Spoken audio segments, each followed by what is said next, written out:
बिहार में 7 दलों के सत्तारूढ़ महागठबंधन के दो सबसे बड़े घटक दल जदयू और राजद के बीच कथित दरार की पृष्ठभूमि में इसमें शामिल छोटे सहयोगियों ने बुधवार को सरकार के कामकाज को सुचारू रूप से चलाने के लिए समन्वय समिति के शीघ्र गठन की मांग की।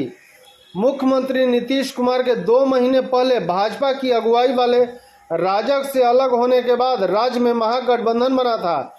7 दलों के इस महागठबंधन में हाल ही में उस समय खींचतान दिखी जब राजद के प्रदेश अध्यक्ष जगदानंद सिंह ने कहा था कि उप मुख्यमंत्री तेजस्वी यादव युवा नेता अगले साल तक मुख्यमंत्री बन जाएंगे। इस पर मुख्यमंत्री नीतीश कुमार की पार्टी की जदयू में कुछ नेता नाराज दिखे थे और अपने विभाग में भ्रष्टाचार की बात स्वीकारने वाले उनके पुत्र सुधाकर सिंह को 2 अक्टूबर को प्रदेश के कृषि मंत्री के पद से इस्तीफा देना पड़ा था। हालांकि तेजस्वी यादव ने 30 सितंबर को कहा था कि उन्हें राज्य में सत्ता की सर्वोच्च सीट पर आसीन होने की कोई जल्दी नहीं है और उन्होंने राजद कार्यकर्ताओं को एक पत्र लिखा और ऐसे कोई भी बयान देने से मना किया जिससे महागठबंधन में खटास पैदा हो। भाकपा माले विधायक दल के नेता महबूब आलम ने बताया कि उन्होंने राजद मंत्री सुधाकर सिंह के इस्तीफे के तुरंत बाद उप मुख्यमंत्री तेजस्वी यादव से मुलाकात की और उनसे तत्काल समन्वय समिति गठन किए जाने का आग्रह किया। आलम ने दावा किया कि उप मुख्यमंत्री ने मुझे भाकपा माले नेताओं के नाम देने के लिए कहा जो जल्द से जल्द समिति का हिस्सा होंगे।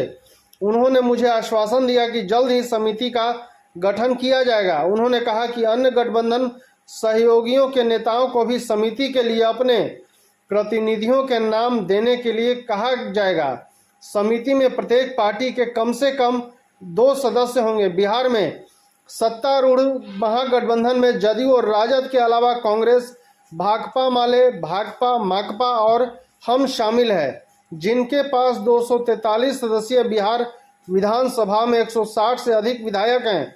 भाकपा माले के पास 12 विधायक हैं।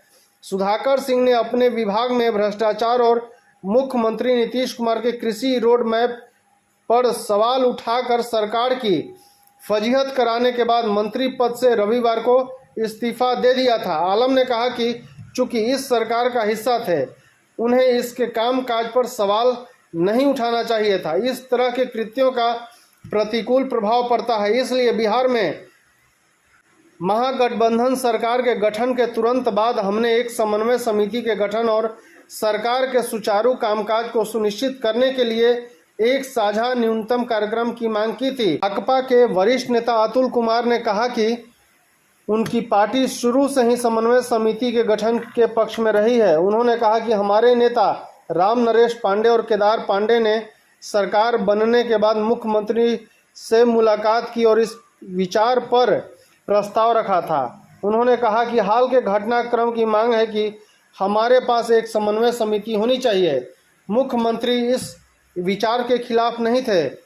अंजान ने कहा कि मोकामा और गोपालगंज की विधानसभा सीटों के उपचुनाव के मद्देनजर ऐसा समिति का गठन किया जाना और भी महत्वपूर्ण हो जाता है।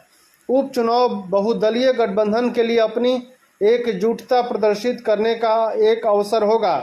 कांग्रेस के बिहार प्रभारी भक्त चरण दास ने गठबंधन के भीतर हाल ही की खींचतान पर टिप्पणी करने से कतराते दिखे, पर एक समन्वय समिति की आवश्यकता पर सहमत दिखे। उन्होंने कहा कि एक समन्वय समिति के गठन के संबंध में चर्चा हुई और यह बाद में नहीं बल्कि जल्द ही अमल में आएगा। धन्यवाद।